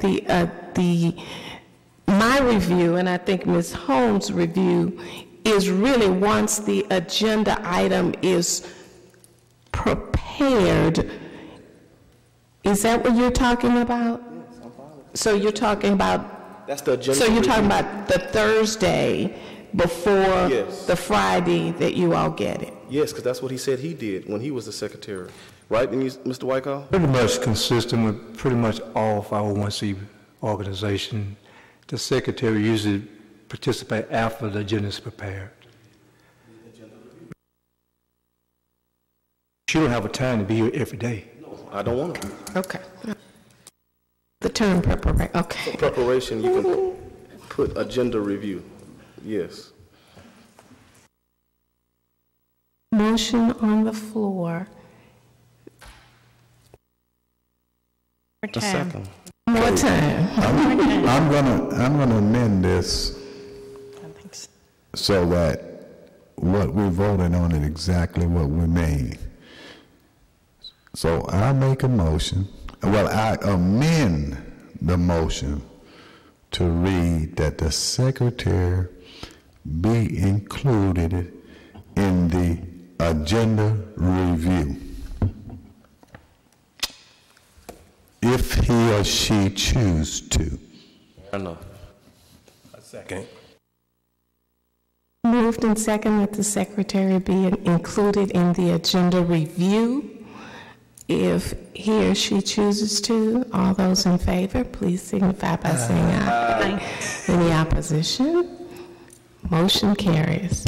I was going to make a couple of comments, the first of which was that the previous motion would have eliminated the requirement for item 6 because it included specifically item 6, the agenda item that the President, Secretary, Chief Operating Officer, and staff jointly prepare the agenda. This has just been amended to make a de facto addition of the Secretary. It doesn't really clarify, but I will say that historically, the President, the Chief Operating Officer, with the support of staff, consultants, draft agenda items, and they send them for the placement of a final agenda. So we think it's completely appropriate that the CEO not only be involved in it, but he is the person who prepares the initial draft of the agenda based upon any information that is received from staff, consultants, and other members who want to put a matter on the board. So, I mean, I don't know what the intention of item 6 was, but had item 8 passed as it was drafted, it would have eliminated that because it was clear that it is always that the CEO is instrumental in the preparation of the agenda. So I don't know. It's still on there. It hasn't been tabled. It hasn't been removed. So We remove 8, right? need to. No, remove 6. You can remove. I move that we remove item number 6 from our agenda. Item 8 has already been amended, so I made a motion. Do I have a second on to remove 6? Second. All those in favor of removing item number 6, please signify by yea. Yes. Yes. Any opposition? Motion carries. I was going to take this up, and I apologize for the interruption, but I was going to take it on bylaws, but since these 2 agenda items were on here, I didn't want to do it, so until now. I have not reviewed in detail the new bylaws proposal, but let me say a couple of things. Chapter 501 of the Local Government Code identifies with some specificity the officers of the corporation. It was written a long time ago. It hasn't been amended, but it was codified.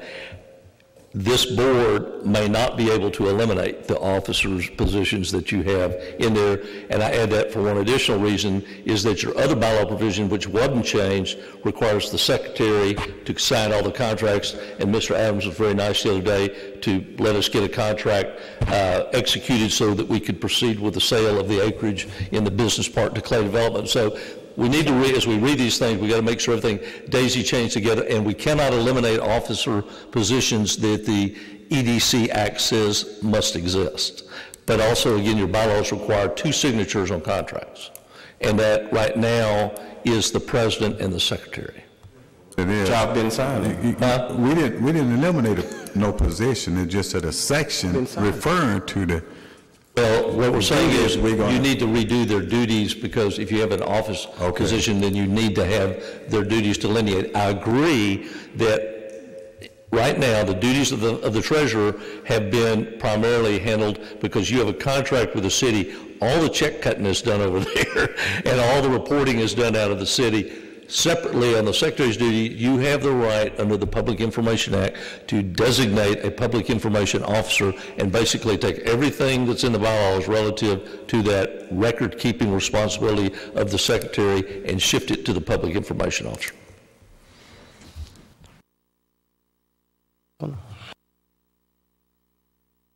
Item number 7, to discuss requiring live internet broadcast of all PAEDC meetings pursuant to Government Code 551.128. A governmental body may broadcast an open meeting over the internet. The statute is effective January 1st, 2016.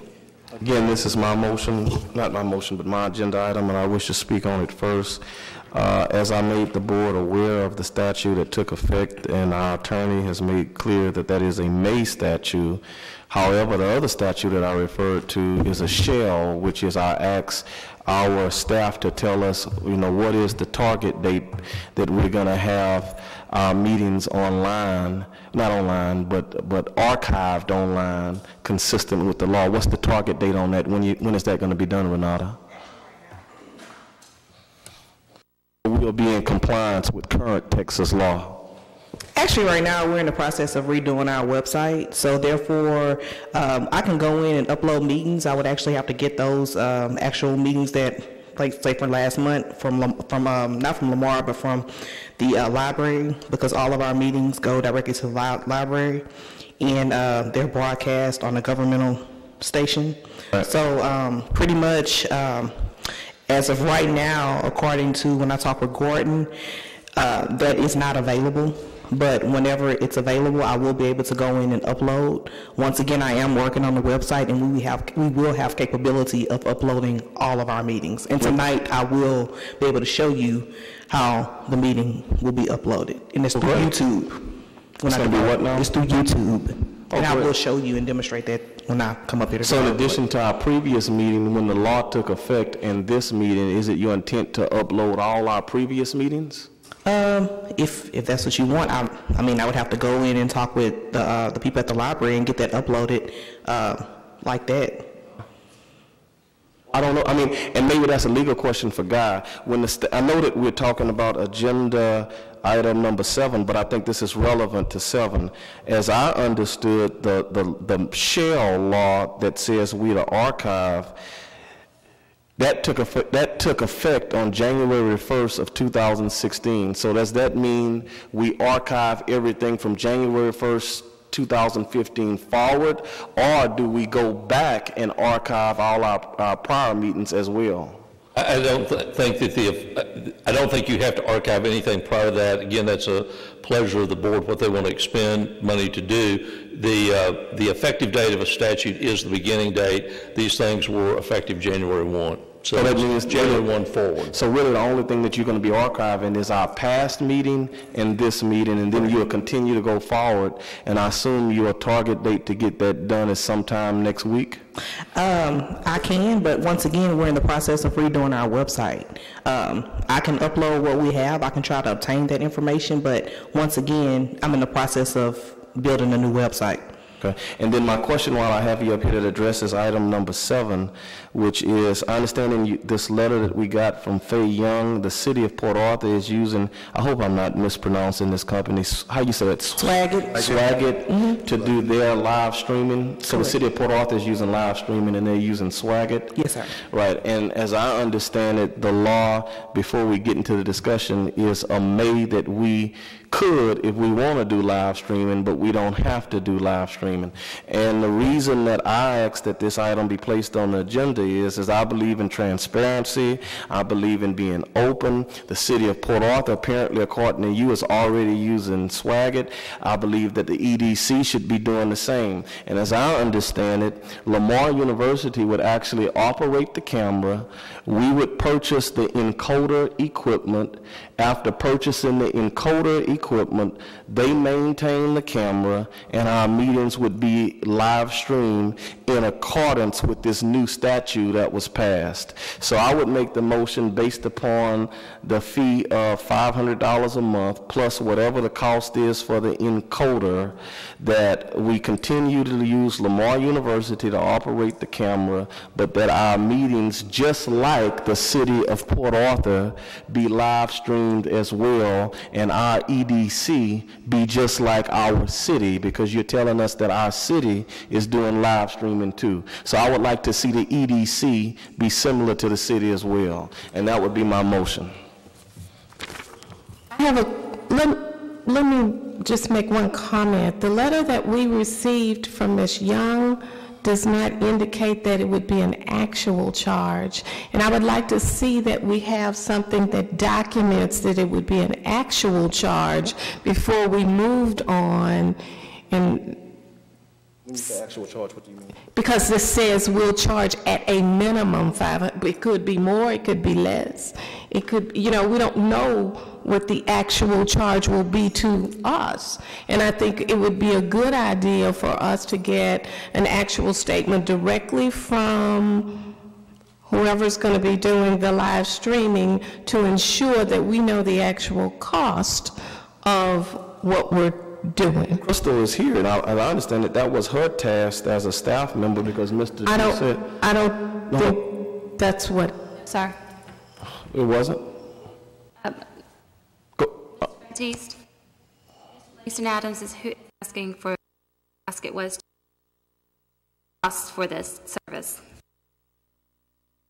Cost for the service, according to Ms. Faye Young, is about $10,000 for the encoder. But she also says every live streaming going to cost us $500 of streaming, which is additional $6,000 a year, for the 12 stream. And my contention to this board is currently we are in the process of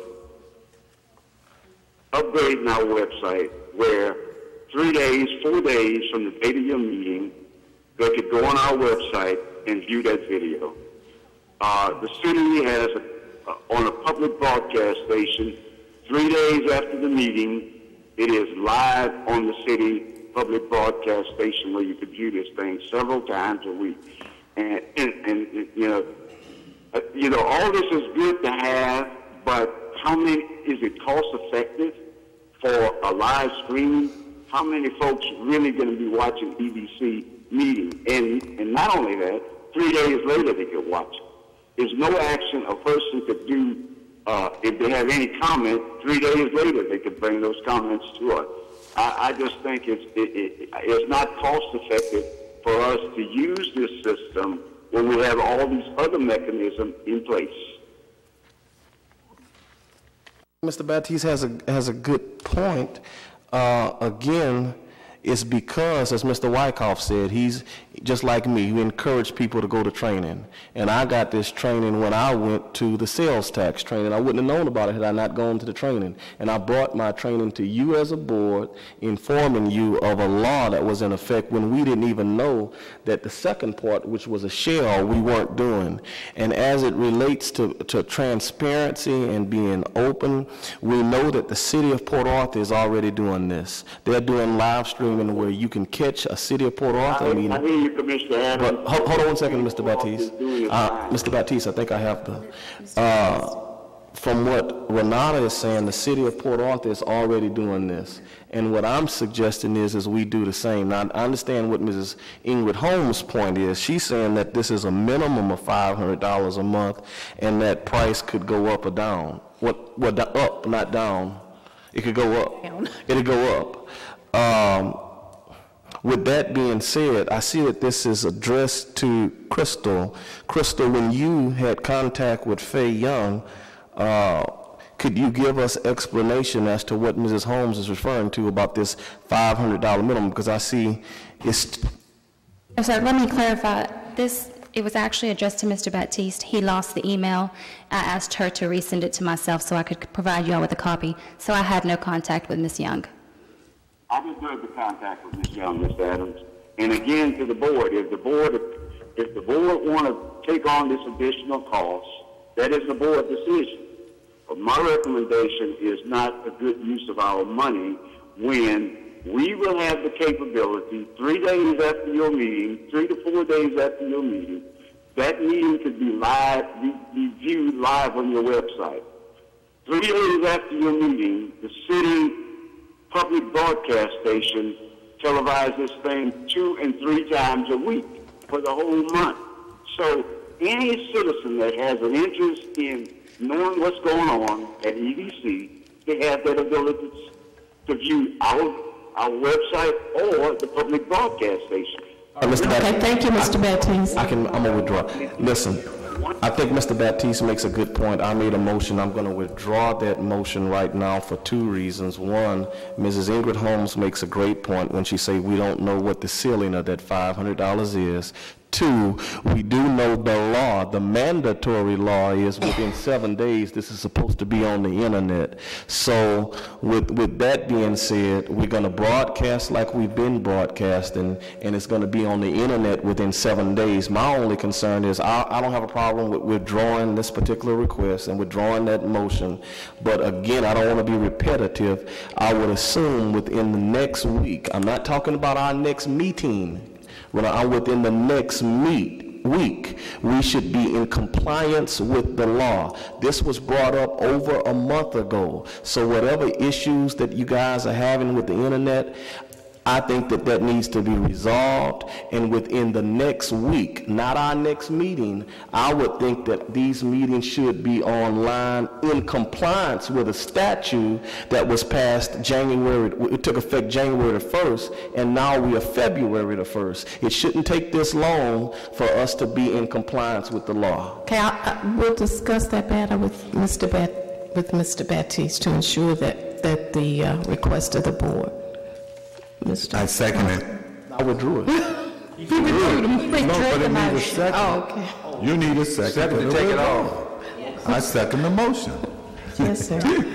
All those in favor of withdrawing Mr. Adams' motion? Can the attorney speak to that It's fine, Floyd. Tell Floyd it's fine. Floyd is dead. Let the motion, the agenda item has been withdrawn. Okay, the agenda item has been withdrawn. Mr. Wyckoff? All those in favor? All those in favor? Aye. Any opposition? Motion carried to withdraw the item. You had a comment, Mr. Wyckoff? Oh. Okay, number 9, to discuss for possible consideration the Chief Operation Officer provide a monthly detailed accounting specifically identifying an operating expenditure of our EDC as of the date of our EDC monthly meeting. An account balance list is insufficient to comply with this policy. This is my motion again. What we receive each month is this account balance list, which basically gives us a description, what was in the budget, what has actually been spent, and what is the balance, with no idea of how that was spent. In my understanding with staff, because I know that this might be an issue that could be raised, cost. What would it cost to print all the papers of all these expenditures?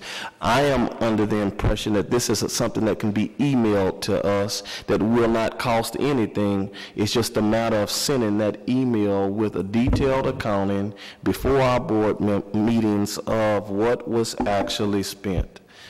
I think that that's a good thing. I think that when it's all said and done, I'm not going to revisit our past meeting, but at the same time, I think many of us learned of certain expenses that we didn't know about, and a way of moving forward in the future is for us to get this type of report, and this particular report is insufficient to do so, and I think that is a great idea. The only thing I'd like to say that I mentioned to Mr. Adams is that the EDC does not prepare or cut any checks for the EDC. That's by contract through our administrative agreement with the city, handled by the finance department. Whatever documentation we need, I just wanted it to be clear that what they need to ask the city for to see if they can provide it, because your staff is not going to be able to provide that detail, because that detail is part of the purchase order system or the accounting system at the city, and on what detail, and I'm sure it's very detailed, and what schedule, I think, is a matter that the EDC staff can coordinate with the city staff. But that, again, I just want to make clear is that I understand the request. The request, though, is the EDC staff's going to have to request that from the city. Wasn't it the EDC staff that provided us with the breakdown on travel with specific expense? Oh, that was from the city. That was from the city as well. Okay. So all of the cost, all the costing is done at the city. I understand this, and this is not a difficult process, because when council receives their monthly financial report, when they start back doing it correctly, you can get that. That could be drawn, but the only thing you have to understand is not going to be like you meet in January, they're going to have you to report for what you spend in December. The council doesn't even get that. But it'll be, you'll start getting a report once they've closed out a month, then you can request that month. So basically what I'm saying is those documents can be there, and therefore you won't be receiving no expense report that's 5-6 months out. So Mr. Adams, what he is concerned with, it be addressed, but just have to be aware that those reports not going to be as of the end of December when you come in January. But what he's talking about doing is not going to be a big deal. You just get the check register expenditures that they already have, because they pulling it out of our account, and that just comes along with what we've been receiving. Keeping in mind that those expenditures have already occurred. Yes. It's not anything we can go back and redo once they're done. He just want to know, he just want to see them as opposed to seeing them a year, 8-9 months ago. You know, you could keep abreast for those who want to. You know, some people might just take that report when you get it. You know, it's one of those things. Mr. Walker? I just think the request is not unreasonable, but it takes a while for those reports are available.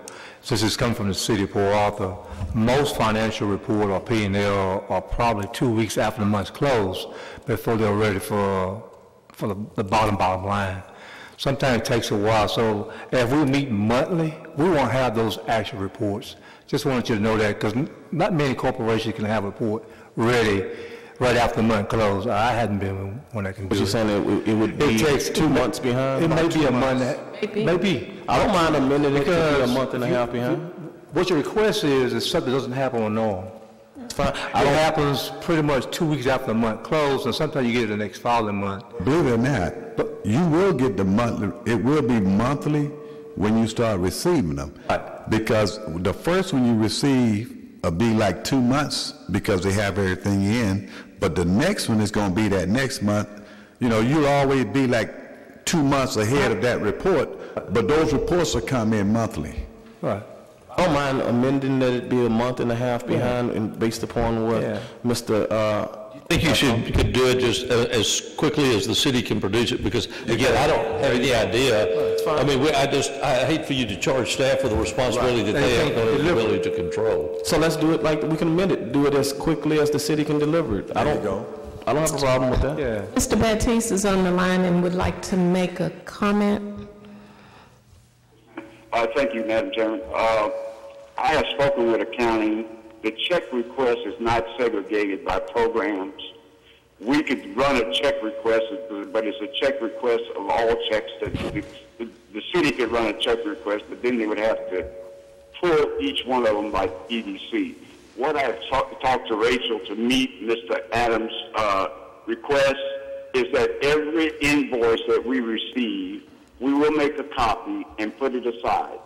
And by the end of by the next board meeting, we could provide you guys with a copy of every invoice, because it would cost it would be too much staff time for the city to segregate our checks from the rest of the checks, because there's thousands of checks they write.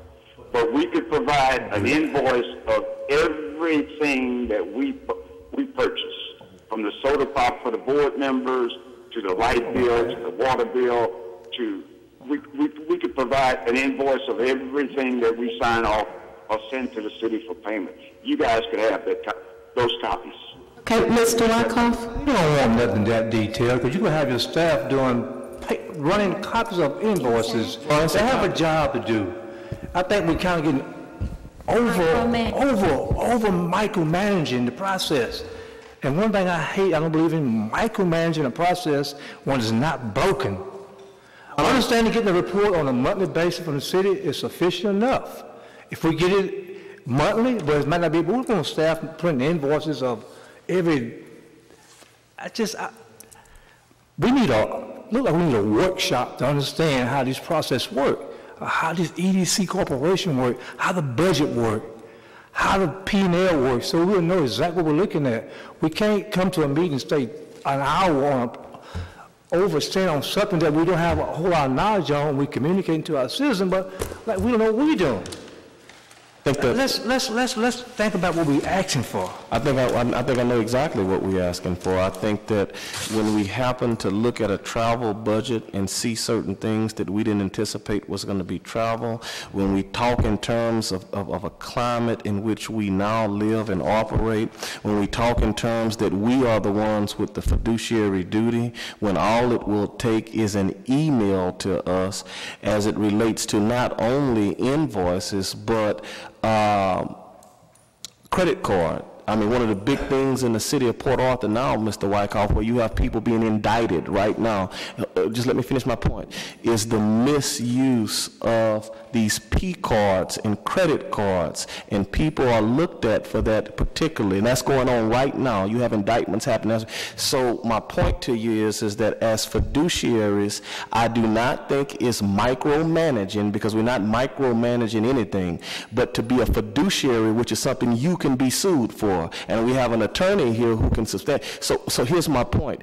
As fiduciaries, fiduciary by definition is we have an obligation to put the interests of the EDC before our own. And in doing so, for us to ask for something as simple as something that could be emailed to us is not something unreasonable, is not micromanaging. I think that is well prudent, and is something that meets to what our obligations are. And let me say this. I think it's micromanaging, but if you look at our track record, it's one thing we have done a tremendous job of is putting powers in place to watch the budget, to watch our spending. If you look at, compare us to the city, we don't have P cards. We have credit cards. There's a certain limit for credit card for our CEO has the ability to spend. That's a cap on that, which is right at $5,000. And all the travel and all those things, I agree, have to go on a certain line item. That's being cleaned up right now. We're going to assign miscellaneous for those type items. Yes, in the past, they will put them in different places, true, but that's being cleaned up moving forward, where we'll have a detailed idea of what's going in miscellaneous, how it adds up. But to say we're misusing appropriate funds in the EDC, no, I think it's a track record that shows, I always say it, we started this business off $700,000 with $12 million, and we're still doing a lot of things for the citizen of Port Arthur. And I'm not paid anything, I'm a volunteer, I'm a citizen. And one thing I pay attention to is to make sure we're doing the best practice that is if we continue to move this thing forward. If it's a month, that report come out, fine enough. I don't want to see the staff running copies of invoices when they should be doing things to continue to run the EDC. Agree with you. Period. You know, Agree with you. You know, listening to both sides of the arguments, I think between Commissioner Langston and Commissioner Richard and Mr. Baptiste, hearing all three of you, since we we get all the invoices, rather than doing copies, just keep a spreadsheet where you just put in what you had invoice for. I mean, it's not even, no, it's not, well,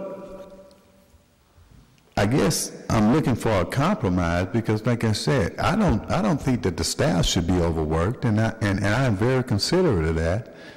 But just like I get an invoice now, you're telling me just putting it on a sheet is going to create such a workload.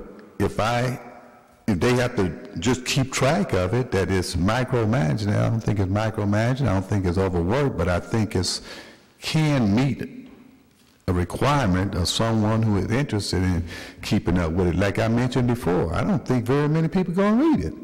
Personally, I'll be honest. I wouldn't. I mean, I'm not gonna track every penny that the EDC run. But if a board member is interested in, I'm not. It's just that report can be provided by the city on a monthly basis for that board member to review. Right, and I agree with you, and I think that we got off track because what Mr. Baptiste said he was going to suggest staff do, which was make copies, is not what our attorney was talking about and myself. What I understand our attorney, Guy Goodson, was saying is that it wouldn't be the EDC staff, but it would be the city that could generate those reports. And then Mr. Doucette added to that by saying, and even you, Mr. Wyckoff, agreed that those reports would not be as of the meeting, they could be a month and a month behind. That does not call for any EDC staff to do anything. That calls for an email from the city, as Guy suggested. Now, what I am saying, since it's just an email that addresses your question, because the staff isn't doing anything, that's Mr. Baptiste that mentioned something about the staff. Now, I'm referring to. Right. So I'm referring to what we were talking about. And I said in response to you, Mr. Wyckoff, I said, I don't mind amending this since you said that these type of reports would be a month and a half behind. Let's get the report a month and a month behind from the city by way of email. There is nothing in this discussion that called for anybody to make any copies. Mr. Baptiste made that comment. I told him he does not need to do that. We all agree with that. So based upon the combination of both of those things, that we get the report that Guy said that the city can send us, and based upon what you said, I don't have a problem with that report being received a month and a half. That would be my motion. There's a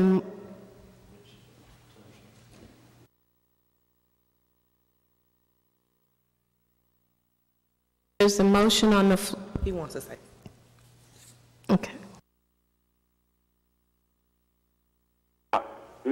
Both of you guys are saying the same thing. You know, I think the easiest way for us to provide the board, if the board wished to go along with this, is for us to make copy of every invoice, because it would be easier. And Mr. Doucette, you've been on the council, you have seen the check registers. There's thousands of checks. There's thousands of checks that the city writes, and they would have to go through each one of these checks and identify which one of these checks are EDC. So that's staff time on the city side, you know. And I don't think we need to pull that type of staff time just for the request, but we could easily make copies and provide you guys with a copy of every invoice that I sign off on, because everything that comes in there, I sign off on. It would be quicker, and you would have everything. You would know exactly what's being spent and why it's being spent. And yes, it's time to, you know, we have to make copy, but I think it's going to be quicker than having a city accounting clerk spend time going through the check register and segregating EDC checks from other department checks. I think if we're submitting for payment to the city, they would have a copy of whatever it is that we're submitting, and that would still be, they could still be accountable and responsible for that, number one. And number two, if we're trying to prove that we are good stewards of the money, and I am not recommending this, that would be by policy of what our expenditures are. Because keep in mind, once we get a report, we've already spent the money. So if you don't agree with it, you can't take it back. So if you're, okay. Man. All right, now. You need a finance. Now, I think. Can I make a suggestion? Please. Why don't you let Mr. Baptiste provide the invoices, but I do, like you, since we both had some experience at cities, find it hard to imagine that by these account numbers that they cannot give you, not only, if they can give you this actual dollar amount, that's an accumulation from an accounting that I know is a part of these sub-accounts.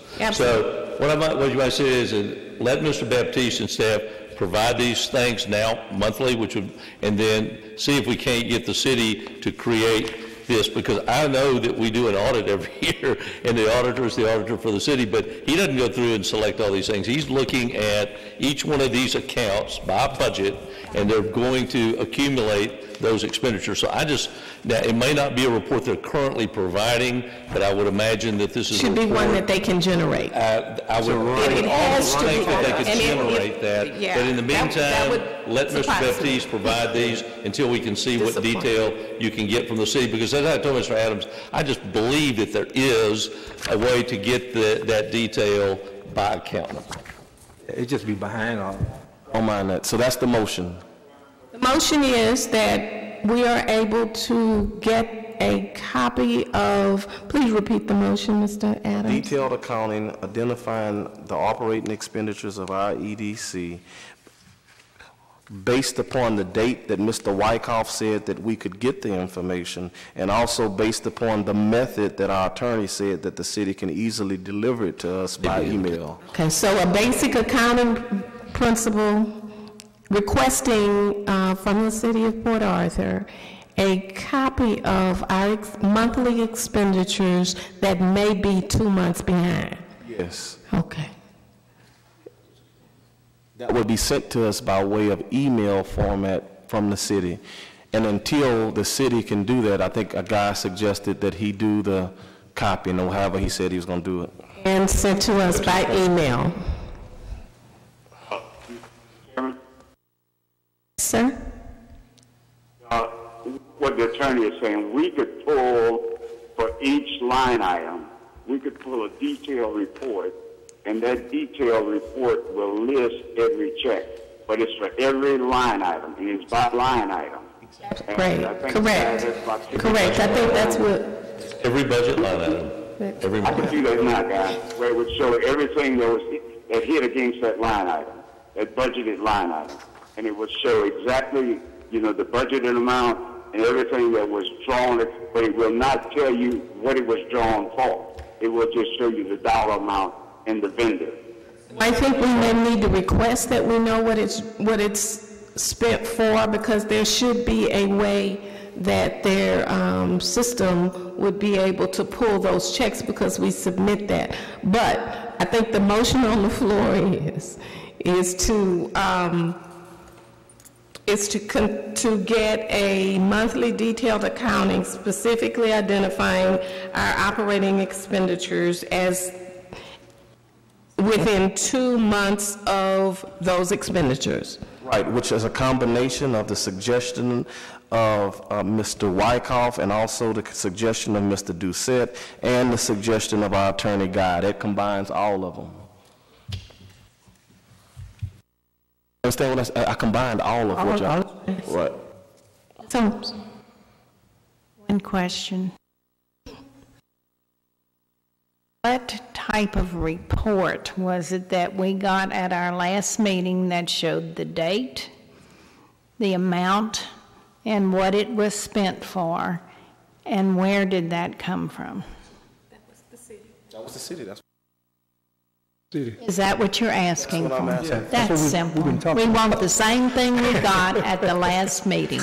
And that's what the request I was talking about. We might be a month behind, but it would be detailed. Correct, for each one of these descriptions, yes. You don't have to go be printing And, copies. yeah, you don't have to, just send us the email. And travel just happened to be one of the descriptions, but we want it for all of them.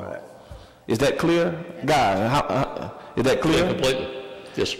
Okay, so Guy, you are attorney, you rephrase that into the correct motion and then I'll make it. Can do it if you'd like. Sure, go ahead. The board has requested that on a monthly basis, they receive a detail of the accounts of the EDC by your account categories and try to receive these not less than 2 months in arrears. By email. By email, so we don't cost the taxpayers dollars. We get it by email. That will be several pages. That probably will be about 100, 150 pages, you know. By email. Because we pull in the detail of every line item. Each month it's going to be 150 pages worth of invoices? Oh. So, you know, I don't. we pull in, it could be about 100, you know, I would say, because we got a lot of line items. You know, and what we can do is, well, you know, we don't know, you know. I make the motion based upon what I just said. And it could be 150, whatever it is, but they could see exactly where their money is going. Okay.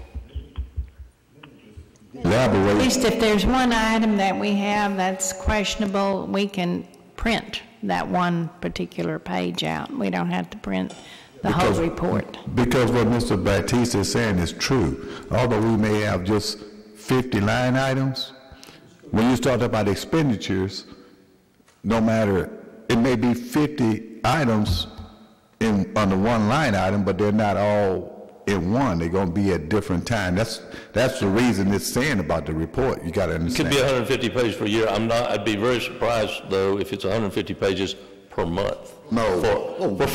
For the amount of expenditures you write, I just find that would be very surprising. And it's coming by way of email anyway, so. You're talking about this on a monthly basis, not on an aggregate basis right now. You want to see what happened by 2 months later, what happened 2 months before. You see, the report we see last time was for a longer period of time. Right. Correct, yes, that was So 5 if years. we start doing it monthly, it's great. This is a monthly report. This is a monthly report, it wouldn't be no This is 100-some not an pages. aggregate each month from the previous 2, 3, 4 months. You all would like to see a month-by-month report in arrears for expenditures approximately 60 days that were closed out 60 days prior to That includes the credit card as well. Well, that would be an expenditure. It'll give you a trend, so if you see a spike, you know, you can always say, oh, what's the spike come from? You can ask those questions.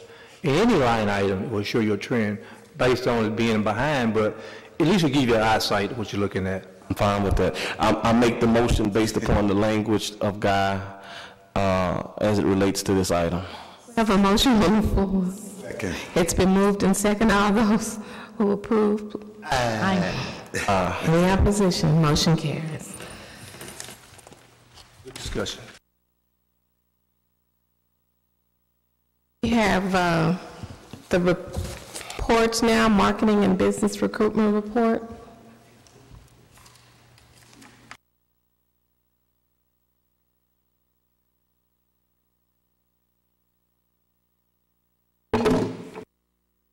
There's a lot of work on it.